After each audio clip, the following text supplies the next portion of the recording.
मुहर्रम का महीना चल रहा है और भारत में कई जगह जो है मुहर्रम की जो है जो जुलूस होता है वो निकलता है, कई सालों से निकल रहा है। लेकिन कश्मीर में एक जो यूट्यूब चैनल है कश्मीर फाइल, कश्मीर लाइफ, उसने ये वीडियो पोस्ट की है और एक प्रोफेसर हैं अशोक, उन्होंने भी जो है अपने ट्विटर हैंडल से ये वीडियो पोस्ट की और साफ तौर पे दिखाया गया है कि जो जुलूस निकाल रहे हैं कश्मीरी, तो उन पर जो लाठी चार्ज हुई गई। तो इसी में बात करें क्या अब जो है एक धर्म को यह करेंगे, जो धर्म की राजनीति लगातार जो सरकार कर रही है 370 हटने के बाद कहा जाता था कि वहाँ की हालात जो है बहुत अच्छे हो चुके हैं, तो ये हालात कैसे है?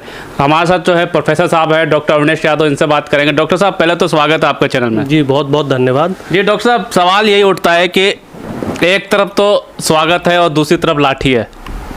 देखिए इसमें दो तीन चीज़ें हैं जिनको हमें समझना पड़ेगा। पहली बात तो ये है कि अभी धारा 370 हटने का 3 साल का मोदी जी ने जश्न मनाया, पूरी बीजेपी ने जश्न मनाया, कहा साहब कश्मीर में चैन है, अमन है, खुशहाली है।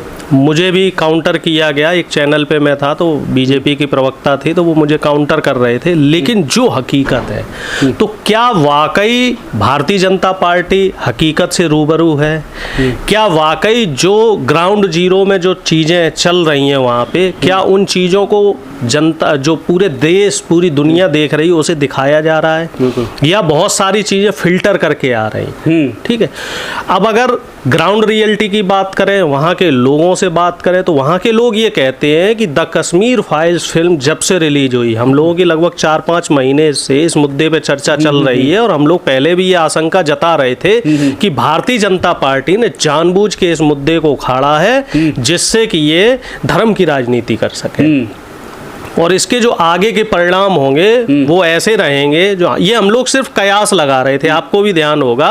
हाँ, तो वो अब उसी पैटर्न पे चल पड़े हैं।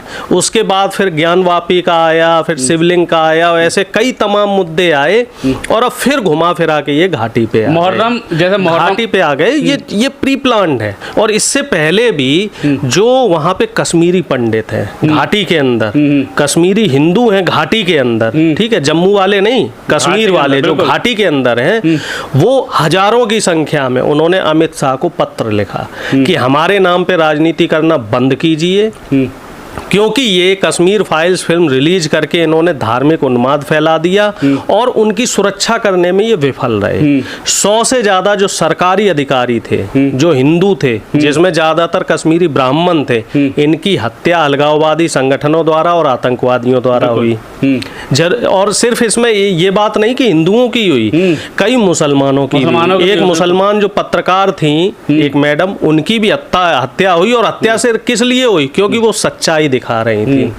तो इस वजह से अलगाववादियों ने उनकी भी हत्या कर दी। और आंकड़े ये कह रहे हैं कि मार्च के बाद से अब तक तकरीबन 6 महीने का समय हो गया है, और अब तक तकरीबन 200 से 250 लोगों की घाटी के अंदर हत्या हो गई है, और सारी हत्याएं जो है वो आतंकवादी द्वारा की गई हैं। तो बीजेपी सरकार के 370 के बाद जो सुरक्षा के जो दावे थे वो खोखले हैं, कश्मीरी पंडितों के नाम पे जो राजनीति कर रहे थे वो खोखली है, इसके बाद जो रोजगार की बात ये कह रहे थे घाटी में रोजगार के अवसर बढ़े हैं वो खोखले हैं, सुरक्षा के वो खोखले हैं, और इसके साथ साथ जो धार्मिक सौहार्द इन्होंने बिगाड़ा है, चाहे वो हिंदुओं के नाम पे कह लीजिए, चाहे आप मुस्लिमों के नाम पे कह लीजिए, ये सब प्री प्लान्ड है, ये जानबूझ के किया जा रहा है। क्योंकि डॉक्टर साहब मुहर्रम चाहे हो चाहे कावड़ यात्रा हो, मैं किसी धर्म की बुराई या किसी धर्म से तुलना नहीं करता, लेकिन भारत का संविधान जो है सभी धर्मों को अपने अपने तरीके से धर्म के जो भी कुछ है शांतिपूर्वक मनाने का मतलब कहता है कि आप मनाइए, अधिकार है। लेकिन आपसे ये है कि एक तरफ जो है जब रैली निकलती है मुहर्रम की तो उसे पुलिस द्वारा लाठीचार्ज कर दिया जाता है। इसमें कई चीजें देखने वाली हैं कि क्या वो वाकई पुलिस है, या फिर वो पुलिस के भेष में अंदर वो खाकी चड्डी वाले RSS वाले हैं। पुलिस को भी बदनाम कर रहे हैं ये लोग। अब JNU में जो घटना हुई थी जिसमें पुलिस ने महिलाओं के साथ, बच्चियों के साथ लाठीचार्ज किया, जामिया में घटना हुई, जामिया में पुलिस वाले हेलमेट और नकाब पहन के आए थे और ये कह रहे थे कि पुलिस ने बच्चों के साथ लाठीचार्ज किया। बाद में जब खुलासा हुआ तो क्या तस्वीर निकली कि वो पुलिस वाले नहीं थे, पुलिस वाले के भेष में RSS वाले थे। JNU में भी यही हुआ। इसके बाद DU में जो लेडी श्री राम कॉलेज है उसमें अंदर घुस के RSS के लोगों ने बहन बेटियों के साथ जो है बदतमीजी करी थी। कई वीडियो उस टाइम वायरल हुए थे। तो यहाँ ये देखने वाली बात होगी कि मुहर्रम का जो जुलूस निकल रहा था, जो ताजिए निकल रहे थे, मुहर्रम शहादत का फेस्टिवल माना जाता है और इसमें उनके याद में ये फेस्टिवल को मनाते हैं और कुर्बानी का ये एक तरीके से सेक्रीफाइस के रूप में इसको सेलिब्रेट किया जाता है। तो इसमें मुझे नहीं लगता कि कोई मुस्लिम भाई यहाँ किसी भी तरीके का उन्माद कर रहा होगा, क्योंकि सब शांतिपूर्ण तरीके से निकल रहे होंगे। और उन्माद जो फैलाया गया है, जो मेरा कयास है, वो भी बीजेपी IT सेल का या बीजेपी का या RSS का ही कोई व्यक्ति होगा। इससे एक महीने पहले की आपको घटना याद होगी, अमरनाथ में जो बम विस्फोट होने की जो साजिश खुली थी, तो वो व्यक्ति कौन था? वो आतंकवादी संगठन का सरगना था और वो बीजेपी IT सेल का जिला अध्यक्ष निकला। उदयपुर में जो घटना हुई वो कौन था? वो भी बीजेपी का आदमी निकला। दोनों मुस्लिम थे, दोनों बीजेपी के आदमी थे और दोनों पाकिस्तान और उधर जो अफगानिस्तान, वहाँ जो तालिबानी इस टाइप के जो संगठन है, टेररिस्ट संगठन, वहाँ से ट्रेनिंग लेके आए थे। अब देखने वाली बात ये है, पिछले 8 साल से बीजेपी की सरकार है, तो उन्हें ट्रेनिंग लेने के लिए भेजा किसने? भाई अब यहाँ कांग्रेस की सरकार करते हैं। अब यहाँ कांग्रेस की सरकार तो है नहीं कि आप कहोगे कि साहब कांग्रेस की सरकार है, देशद्रोहियों की सरकार है, गद्दारों की सरकार है। और देखने में ये आया है कि जब से बीजेपी की सरकार सत्ता में आई है, तब से चाहे पुलवामा वाला कांड हो, चाहे वो जालंधर में जो एक कांड हुआ था, और इस तरह के जो धार्मिक उन्माद हैं इनमें बढ़ोतरी तो इस तरह जैसे मैं बता रहा हूँ, इस तरह का अगर मुस्लिम को अगर ऐसा करते हैं तो फायदा तो हिंदू वोट उनकी तरफ एक तरफ होगा, यानी राजनीति फिर वही हिंदू मुस्लिम आ जाती है। देखो ये राजनीतिक पैंतरे हैं, ठीक है, और ये घिसे हिंदू पे फूल बरसाओ और मुस्लिम पे लाठी बरसाओ तो हिंदू तो अपने आप वोट देंगे ना। हिंदू राष्ट्र की तरफ मजबूती, हिंदू राष्ट्र को मजबूती मिल रही है। वो जो दर्जी को मारा था वो भी हिंदू था ना, उस हिंदू के की मौत पे ये लोग वहाँ वोट लेने की राजनीति कर रहे थे। लेकिन वो तो चलो राजस्थान में गहलोत सरकार थी और गहलोत साहब ने 5 घंटे के अंदर अंदर उस आतंकवादी को पकड़ा और उसके बीजेपी से तार मिला दिए। बीजेपी से जैसे ही तार मिले वैसे ही बीजेपी वाले बिलबिला गए, ठीक है। और इसी तरह अमरनाथ में जो घटना हुई, वहां वो आतंकवादी पकड़ा गया, वो भी बीजेपी का निकला, तो वहां बीजेपी बैकफुट मजबूत नहीं हो रहे हैं क्या?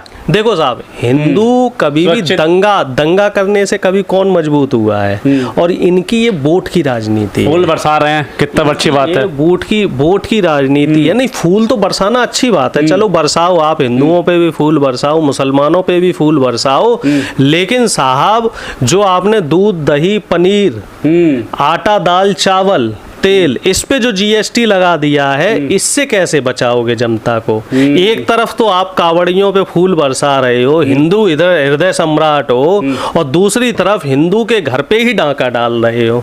मोटे मोटे तौर पे डाका डाल दिया, मोटे मोटे तौर पे देखा जाए तो एक आम आदमी के ऊपर आप 20,000 रुपए का तो टैक्स लाद रहे हो। तो मोटे मोटे तौर पे भारत 20,000 रुपए का तो टैक्स लाद रहे हो, और उसके बदले में उसे क्या दे रहे हो? 2,000 रुपए का मुफ्त राशन।